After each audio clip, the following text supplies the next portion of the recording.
Во рамките на проектот Старата Скопска чаршија, визии за иднината беа вклучени 25 студенти од различни факултети во земјава кои работеа со реномираниот германски фотограф Хајнрих Холтгреве. Фотографиите представуваат спој на старите и нови градби, различни обичаи и начини на живење во Старата Скопска чаршија, разоткривајќи ги мултикултурните аспекти, лица, споменици и сокаци.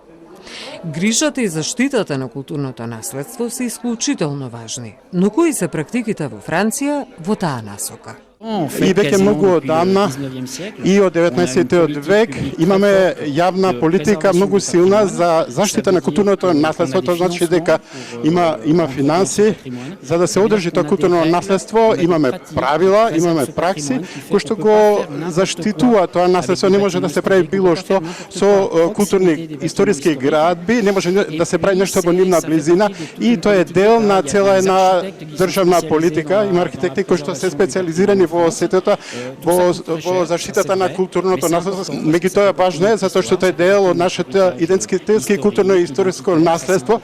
Меѓукултурниот диалог е исклучително важен и во промислувањето на културното наследство и стратегија за заштита на истото.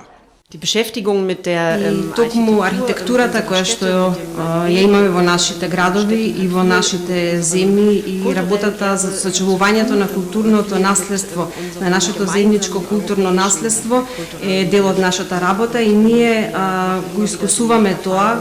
Секој пат кога некој друг ќе каже нешто за нашето културно наследство, другите луѓе кога ќе го слушнеме нивното мислење, тогаш добиваме една сосема друга перспектива за она кое што е наше. Во рамките на настанот беше прикажан краткиот документарен филм на француската режисерка Леонор Мерсие и студентите од Факултетот за драмски уметности. Филмот ги истражува културните белези и меѓукултурниот и меѓугенерацијски диалог во стариот град. Прикажува сцени од дневниот живот во Старата Скопска чаршија, кафулињата, ресторани, продавници, зелениот пазар, како и културниот живот на овој историски локалитет.